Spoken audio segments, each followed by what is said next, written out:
वर्गमूल फलन square root function.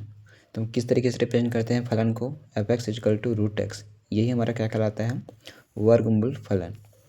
इसी को बोलते हैं वर्गमूल फलन, स्क्वायर रूट फंक्शन वर्गमूल फलन कहलाता है। जहाँ पे रूट एक्स जो होता है ना, तो जो एक्स होता है इस रूट के अंदर वो हमेशा क्या होता है, धनात्मक होता है। क्या होता है, धनात्मक होता है। आप यहाँ पे एक्स का वैल्यू ऋणात्मक नहीं ले सकते, ठीक है, हमेशा क्या होता है, धनात्मक होता है। तो रियल नंबर, तो हम कह सकते हैं कि यहाँ पे जो डोमेन होगा ना, तो डोमेन रियल नंबर नहीं होगा, पूरा रियल नंबर का सबसेट होगा। यानी कि जीरो से लेके पूरा प्लस इन्फिनाइट तक, माइनस वाला पार्ट्स नहीं होगा। तो हम कह सकते हैं कि इसमें ये जीरो से लेके कहाँ तक जाएगा, इन्फिनाइट तक, इसमें जीरो भी इंक्लूड रहेगा, इसलिए इसको क्या किए, क्लोज्ड किए हैं। तो जब हमारा रिजल्ट आएगा, जब यहाँ पे धनात्मक वैल्यू ले रहे हो तो हमारा रिजल्ट भी इसमें आएगा, धनात्मक में ही आएगा। यदि यहाँ पे जीरो लगे तो क्या मिलेगा, जीरो मिलेगा। यदि एक्स का मान जीरो लेते हो तो आपको जीरो मिलेगा, ठीक है। और जैसे ही आप बढ़ते जाओगे तो आपको रिजल्ट और भी धनात्मक में ही मिलेगा। तो हम कह सकते हैं कि परिसर भी जो होगा, जो रेंज होगा, परिसर मतलब रेंज, वो भी क्या मिलेगा, रियल नंबर का सारा वैल्यू ना मिलके रियल पार्ट्स का पूरा धनात्मक वैल्यू मिलेगा, जीरो इसमें इंक्लूड रहेगा। रियल का धनात्मक और उसमें जीरो भी इंक्लूड रहेगा, रियल का धनात्मक उसमें जीरो भी इंक्लूड रहेगा, ठीक है। आई होप समझ में आया होगा कि इस स्क्वायर रूट फंक्शन का डोमेन जो होगा ये होगा, और जो रेंज होगा, परिसर, वो जीरो से लेकर इन्फिनाइट तक, जीरो भी इसमें इंक्लूड रहेगा। माइनस इन्फिनाइट इंक्लूड नहीं करेंगे ना, क्योंकि माइनस इन्फिनाइट मिलेगा ही नहीं, कितना लंबा जाओगे, ठीक है। तो इस तरीके से हमारा फंक्शन जो होता है जीरो से इन्फिनाइट से डिफाइन होकर कहाँ जाता है, रियल नंबर में। और इसी रियल नंबर से क्या डिफाइन होता है, रेंज होता है, और डोमेन तो ये हमारा है ही। ग्राफ देखते हैं इसका। जब इसके ग्राफ में देखते हैं तो आप देख पाओगे जीरो का अंडर रूट क्या होता है, जीरो का आप पाओगे कि जीरो का जब अंडर रूट करेंगे तो क्या मिलेगा, स्क्वायर रूट जीरो मिलेगा। यदि आप 1 का करोगे तो क्या मिलेगा, 1 मिलेगा। और यदि आप 4 का करोगे तो क्या मिलेगा, 2 मिलेगा। जीरो का जीरो, 1 का करोगे तो 1, 4 का करोगे तो 4, और इन दोनों का करोगे ना, जैसे 2 का और 3 का, तो 1 और 4 के बीच में ही आएगा। 1 2, 1 का 1 होता है, 4 का 2 होता है। तो इन दोनों के बीच में जितने भी नंबर करोगे, 1 और 2 के बीच में ही नंबर अपन को प्राप्त होगा, ठीक है, स्क्वायर रूट। तो इस तरीके से हमारा ग्राफ जो जाता है, और जीरो और 1 के बीच में जो क्या होगा, जीरो और 1 के बीच में मिलेगा। तो इस तरीके से हमारा ग्राफ इस तरीके के कर्व के रूप में जाता है। तो इसी को बोलते हैं अपन स्क्वायर रूट फंक्शन। ये मैंने अभी ग्राफ इसमें रिप्रेजेंट किया है, 1 को लेके, 4 को लेके, ठीक है। लेकिन इसका जो नॉर्मली बनाते हैं तो इस तरीके से इसको ये इस तरीके से बोल दिया जाता है कि रूट एक्स के बराबर क्या होता है, रूट एक्स। ओके, आगे देखते हैं अपन एक और फंक्शन जो है रेसिप्रोकल फंक्शन, व्युत्क्रम फलन, जिसको बोलते हैं रेसिप्रोकल फंक्शन। तो इसको किस तरीके से रिप्रेजेंट करते हैं, f x equal to 1/x, just उल्टा हो जाता है। जैसे इसी फंक्शन क्या बोलते हैं, व्युत्क्रम फंक्शन। जैसे जैसे 5 लिए हैं तो 5 का रेसिप्रोकल क्या हो जाएगा, 1/5। यदि 4 लोगे तो क्या हो जाएगा, 1/4। यदि आप 3 लोगे, x का वैल्यू 3, तो क्या मिल जाएगा अपन को, 1/3। जस्ट उल्टा हो जाता है, रेसिप्रोकल इसी को बोलते हैं। तो आप यहाँ पे देखो, इस फंक्शन को थोड़ा सा समझने की कोशिश करना। माइनस पार्ट्स भी ले सकते हैं ना, जैसे -5 लिए होगे तो क्या हो जाएगा, 1/-5, ठीक है।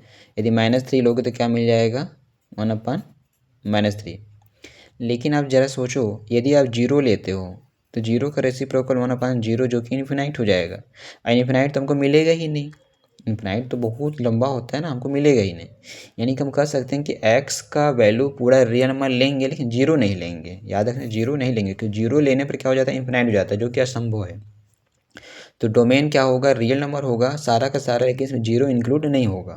तो इस तरीके से हमारा परिसर जो होगा, रेंज, वो भी पूरा रियल नंबर ही होगा, सारा का सारा रियल नंबर मिलेगा। लेकिन क्या नहीं मिलेगा अपन को, जीरो नहीं मिलेगा।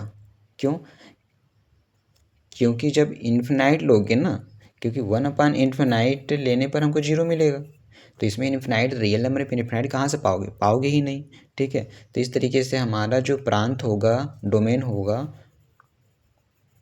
वो क्या होगा, रियल नंबर पूरा होगा। जीरो को हम लोग नहीं लेंगे, क्योंकि जीरो का रेसिप्रोकल इन्फिनाइट हो जाता है, इसलिए जीरो को नहीं लेंगे। इसी तरीके से रेंज भी क्या हो जाएगा, रियल नंबर होगा, लेकिन जीरो इंक्लूड नहीं होगा, क्योंकि जीरो का रेसिप्रोकल इन्फिनाइट होता है, इन्फिनाइट का रेसिप्रोकल जीरो होता है, जो कि हम फाइंड नहीं कर सकते हैं, ठीक है। तो यहाँ पे इसके ग्राफ को देखते हैं। ग्राफ बहुत इंपॉर्टेंट हो जाता है कि ये ग्राफ इस तरीके से कैसे बनता है। ठीक है, आइए इसको हम समझते हैं। जैसे मैंने बताया से 1 है लिए, ठीक है। 0 तो लोगे नहीं, क्योंकि मैंने बताया 0 लेने पे क्या हो जाएगा इनफिनाइट, तो 0 हम नहीं ले सकते हैं। ठीक है, 0 हम लोग नहीं लेंगे। 0.1 0.2 0.3 0.5 ले सकते हैं, करते करते सारा इनफिनाइट तक लेंगे अपन। ठीक है, और -0.5 से लेके पूरा माइनस तक जाएंगे। तो आप देख पाओगे क्या, यहाँ पे देखो रिजल्ट, यदि हम लोग 1 लेते हैं तो 1 का रेसिप्रोकल 1 ही मिलता है। यदि मैं यहाँ पे x का वैल्यू 1 लूँगा तो y क्या मिलेगा, 1 मिलेगा। तो ये तो रिजल्ट तो ठीक है कि 1 का रेसिप्रोकल 1 होता है, 1 का रेसिप्रोकल 1 होता है। लेकिन 0 और 1 के बीच में जितने भी नंबर लोगे ना वो बढ़ता जाएगा। जैसे जैसे आप 0 के नज़दीक जाओगे वो नंबर बहुत ही इंक्रीज होता जाएगा। देखो यहाँ पे जैसे 0.5 ले लिए, तो 0.5 जब लिए 0.5 मतलब यहाँ पे आएगा। अब 0.5 1/0.5, जब इसको सॉल्व करोगे तो ऊपर में क्या हो जाएगा 10/5, मतलब 5 2 जा 10, मतलब 0.5 लिए तो क्या मिला, जब 0.5 लिया तो हमको रिजल्ट क्या मिला, 2 मिला। और जैसे ही आप नज़दीक जाओगे तो क्या मिल जाएगा, 4 मिलेगा, फिर 8 मिलेगा, पूरा इन्फिनाइट तक चला जाएगा। 0 लेने पे इन्फिनाइट, लेकिन 0 नहीं लेना है। ठीक है, इसलिए ग्राफ जो जाता है 1 से लेके कहाँ तक जाता है, पूरा इस तरीके से जाता है।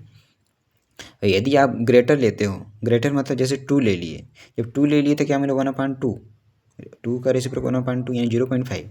जब आप 2 लोगे तो क्या मिलेगा 0.5, तो 0.5 कहाँ मिलेगा, वाई यहाँ पे मिलेगा 0.5, ये वाला पार्ट्स। अब जैसे जैसे बढ़ते जाओगे तो ये नंबर और भी इंक्रीज होता जाएगा। ठीक है, पूरा इंक्रीज होता जाएगा। इसलिए इसका ग्राफ जो होता है इस तरीके का कर्व बनता है, ये 1 रहेगा। ठीक है, 1 से ऐसे नहीं मिलेगा। ठीक है, और इसी तरीके से माइनस वाला पार्ट्स में भी इस जब घुमाओगे तो ये ऐसे ही घूमता है। तो ये ग्राफ किसका है, रेसिप्रोकल का ग्राफ है। आई होप आपको समझ में आया होगा। तो लगभग हमारा जो रियल फंक्शन हम लोग पढ़ रहे थे उसका सारा कंप्लीट हो ही गया है। एक आध और बचा है जैसे लॉग वाला, उसको भी देख लेंगे। उसके बाद अपन क्वेश्चन देखेंगे जो एग्ज़ाम में आया हुआ है और जो मोस्ट इंपॉर्टेंट क्वेश्चन हो सकता है। ये जितना भी फंक्शन पढ़े हैं, फंक्शन में हम लोग को क्या फाइंड करने के लिए बोलेगा, रेंज और डोमेन, है ना। तो आप, मैं फिर से एक बार रिवाइज करवाऊँगा सारे चीज़ों को, आप देखिएगा। Thank you.